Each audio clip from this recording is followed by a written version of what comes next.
Bam, here we go. Welcome to Fantasy Sports Addicts Anonymous. I'm Tom. What up, Tom? Heyo, I'm joined by our good buddy Cubby Knoll Heyo. at Cubby Knoll on Twitter, as you know. Yes, Today we sir. are we are reacting to the simultaneous double loss.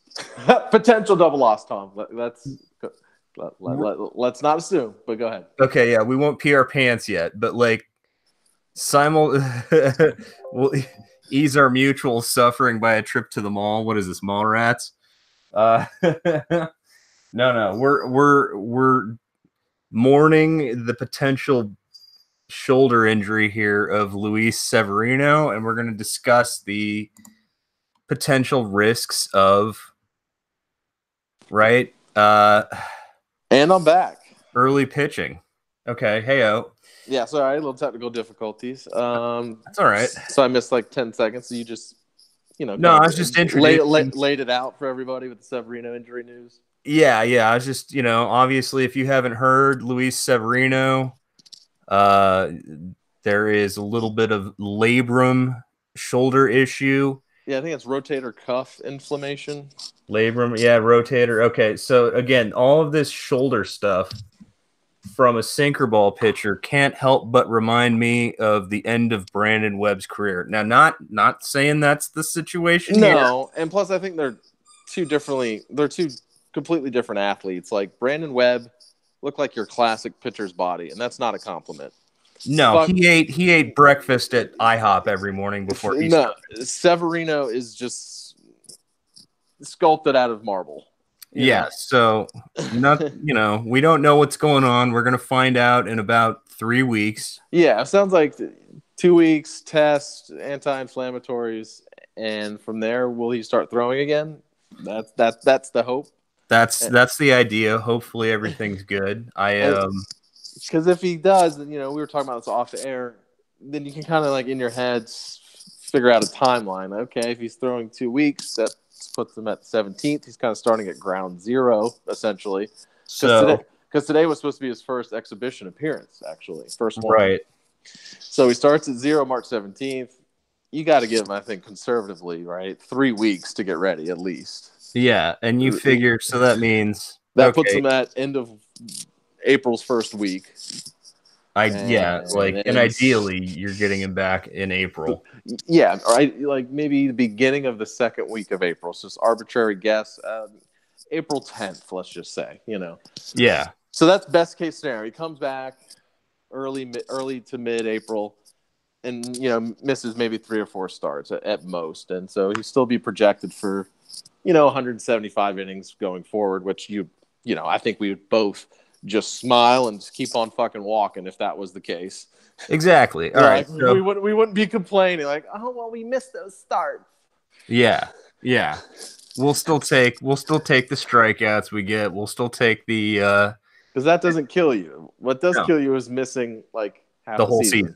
Or half or whatever. Yeah. Now, so we've talked about this again. The reason why we're bringing this up is we drafted him both early in the Great Fantasy Baseball Invitational, courtesy of course, Justin Mason. Yep.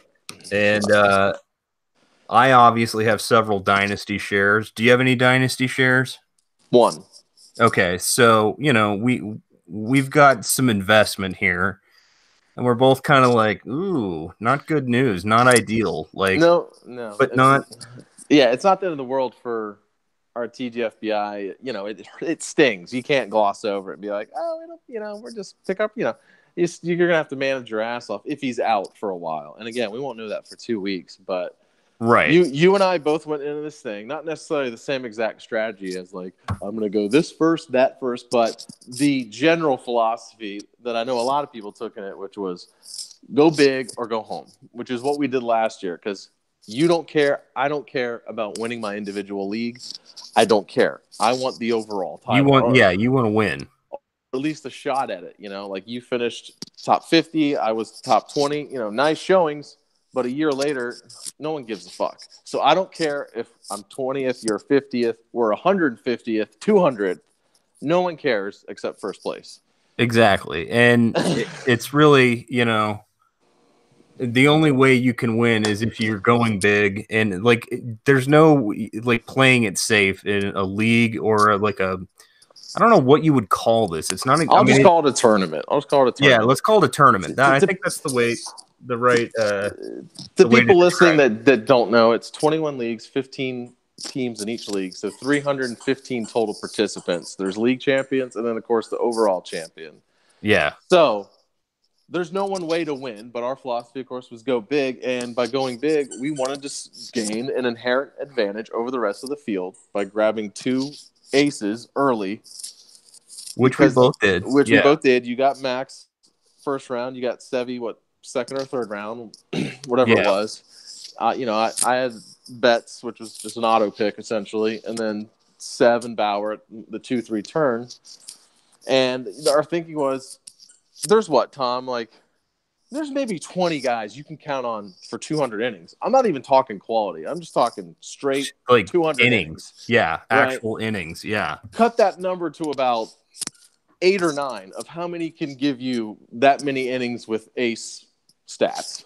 Right. Low ERA, quality ratios, like high strikeouts. So yeah, you can count on probably 2 hands or maybe even a slightly less of the pitchers that can do that. And we wanted to get 2 of those rare commodities to gain an advantage over the field.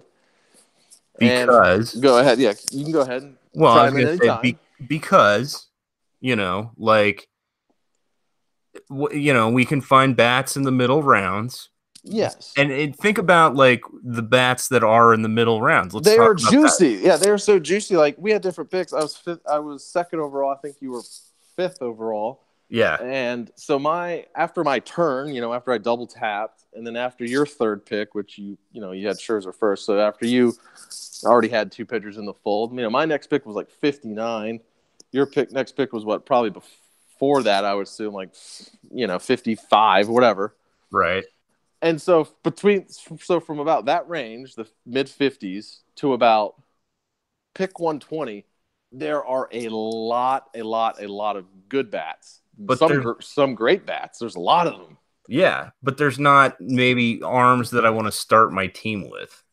No, you don't want, like, we love Flaherty, we love Tyon, we love Herman, his incredible second half. But no, I think those aren't guys we wanted to be our number ones.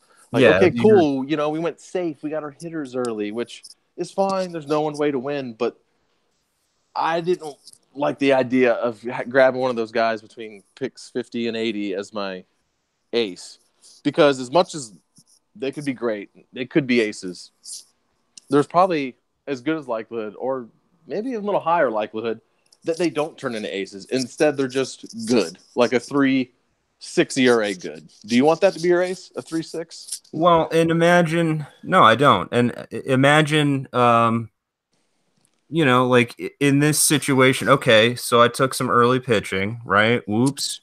And now one of them's out, one of them's hurt. Yeah, which is scary. But maybe your middle, like you wait till the middle rounds, which again, one of these guys, one of these Flaherty's, and again, I'm not wishing ill will on any of these. No, of course not. But somebody in that sort of range is either going to have a hiccup or a boo-boo or something. And now your ace is an SP3 in reality. Amicalus, who I had no shares of in redraft because he's no strikeouts. Like, I'm not paying a top 100 pick for 150 strikeouts in a guy that'll probably regress to like a 3.6. Yeah, no way. So that could be your ace potential. Or was like a perfect example, fresh meat from Fancy Front Office, Justin, he's from Pitcher List as well. He does their graphics. Great guy. And I wasn't criticizing him because he was going to double tap as well. But Freddie Freeman fell into his lap at pick 32. Or maybe it was pick 29, whatever it was. Right. And he was like, I could not pass. I go, dude, I don't blame you. But the point of bringing him up is his second pitcher taken was Zach Wheeler. His first pitcher taken was Sevy. So now Wheeler is his ace. And we all like Wheeler's potential. He looked good the second half of the year. He's on the Mets, for God's sake. But he'll tell you, obviously, he's not feeling comfy about having Zach Wheeler as his ace. And you and I, again, we don't have some of the great hitters because the other people do, but I feel like we piece together offenses okay. We have insurance. You have Max. I have Bauer. Now, if either of us lose them, I mean, we're pretty much throwing the white flag. I mean, right? Yeah. I mean, it's donezo. But that was our thinking. I'm not saying we're completely right or they're completely wrong or vice versa. It was just our preference because we'd rather go big with the perceived huge inherent advantage of having two aces when there's only about 10 aces tops. Again, if we still get like 200-ish strikeouts out of Severino, and then you got your Bauer strikeouts, and I got my, and again, Bauer's even got a new pitch in his repertoire, so yeah, you know. I mean, we're not dead in the water, but just don't miss like months of the season. You know, like if you're back in April at some point, please. I mean, I'll take it and I'll go with it because my lineup they're not perfect, but with all those great hitters in that range that I mentioned. Yeah, it's in good enough shape, having taken pitchers with my second, third pick, which not too long ago would have been considered like, well, what are you doing? You're supposed to start with hitters, build your base, and then like, oh yeah, not with the way pitching has been trending. There's just not. Like last year, you could do that. There were so many it was luxurious finding SP potential breakouts in the middle round. And you're just fucking going left and right. Like, between picks 1 and 200, you're like, oh, there's a Bauer, there's a fucking Snell, there's a Clevenger, there's a Corbin past 200.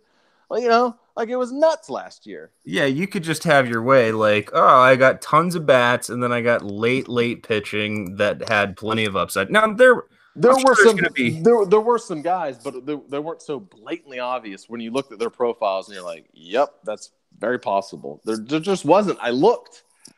Yeah. There's some guys that'll return value that'll be good, but nothing that blows your skirt up. Yeah. And if there was a guy like that, he was going in the top 100 because it's so hard to get pitching these days. Oh, yeah. Like Germán Marquez, for instance. A year ago, Germán might be at pick 150. But leading into this season, it's even more so with the talk of it's so hard to find pitching. Instead of Germán being the 2019 version of Snell, he's really not because you're paying a fucking huge price. Well, and a lot of people in these leagues, these TGFBI leagues, wanted to get at least, like a lot of people did target one ace. Yeah, I mean, a safe route would have been one ace, one hitter, your second and third pick. That's exactly what I got, but yeah, but you had two within your first three. You know what I mean. Yeah. The safest coming out of the first 3 rounds would have been one ace, 2 hitters. That would have been the safest scenario. That and maybe I wish I had done that, but I don't at all. I don't care. I mean, again, at this point the draft's done. It's been done 2 days now. Like I can live with it. I think Smada put a poll because I think he had a similar situation where he fell in that honey hole of the aces after Max, DeGrom, and Sale, and he was like, "Do I, take hitter, pitcher, pitcher, hitter?" And I think the one I would never do was go hitter. I wouldn't leave that range without an ace. Yeah. And hitter-pitcher is the safest. Pitcher-pitcher is the riskiest, but the one with the most reward. Yeah. In my opinion. Yeah, I think it's the way to go, especially like, if you're just doing some casual drafts. Like, again, these are 15-team leagues, so, don't read maybe as much into it if you're doing just a casual draft. But even a 12-teamer, I'd still like to have an ace. And there's more margin for error because some guys would still be available, in your 6th and 7th because it's 12 and not 15. Yeah. So you still got some fallback there. But anyway, I got to get going, but nice talking. All right. Take it easy, Cubby. I'll wrap her up here. All right. And so what I want to finish with is, don't be reading too much into what happened with Severino necessarily yet. We'll find out, when the other shoe drops, essentially. But, nothing's fucked here. Nothing is fucked here, dude. Like, we'll find out. If it is, it is. And that's that. But don't feel bad if you already drafted him and you're like, oops.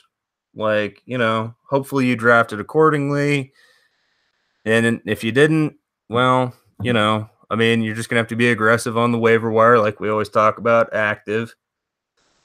So, it is what it is. That's the risk of taking early pitching. But in this particular situation in this season, you had to be aggressive on pitching. I'm sorry. Like, anybody that waited, like, you're going to face the same risks because a lot of those mid-range pitchers are young, injury risk too. Like, nobody's safe from it. Nobody's immune from it. So it is what it is. And James and I are both rolling with it. We're just going to have to get a little aggressive in the free agent acquisition budget. And that'll be that. But anyways, nice little conversation. Hopefully Luis Severino's fine and we'll survive. And TGFBI will run just fine for us. We like our teams otherwise, obviously. James drafted his starting pitching a little bit more aggressively, and he's still going to take a few more starters at this point because he's still drafting. He's got like the slowest league of all. My draft finished, but yeah, I mean, hopefully just draft accordingly. Like, let Severino slide a little bit if you haven't drafted yet. Just a little bit. And, like, we'll wait till you hear the news before you panic. Nobody's panicking. We're fine. It's not the end of the world. But the main thing is, you always got to be active, be on that free agent wire and the waiver pickups. So, anyways, that's enough of that. We'll not panic. We're gonna get through this no matter what. If it's fucked, it's fucked. Nothing we can do. We don't regret our choices, and we don't look back. We're just gonna manage accordingly, because the draft is only part of the equation. So, fantasy gods, please grant me the serenity, and all of us the serenity. Right? We need the serenity. Make good choices and good draft picks. And, I don't even remember the serenity prayer now. It's dumb. I don't know. Should we even keep the serenity prayer? It's a lot of work at the end. Anyways, yes, I'm just looking here. I want to see if there's anything already I could claim in the free agent pool. Let's see. And again, this, for what it's worth, if you haven't heard this or heard about this, the TGFBI leagues are on NFBC this year, which is kind of yeah, it's kind of a weird site. Like, I always have to like re-log in and like And I don't know if that's just because I'm in Arizona. It's a paid site, so. Anyways, fantasy gods, please grant me the serenity to set my ideal lineups, courage to add drop aggressively. That's the main thing. And the wisdom, as always. And we can't do this in TGFBI, but make good trades. Amen. All right. Hit me up on Twitter at letter F, letter S, the word double, letter A, F, S, double A. And of course, you can always go to the website, which is still in rebuild mode. It's like a dusty old relic right now. That's fantasysportsaddicts.com. And we'll see you guys next time. Hopefully we got better news than, an injury. And again, hopefully Luis Castillo or not Luis Castillo, but you know what we're talking about here. Damn it. I'm looking. I'm looking at different things, so I'm confused. Hopefully the Luis Severino thing's not a big deal. We'll see. I'll let you guys know. We'll keep you posted. Take it easy.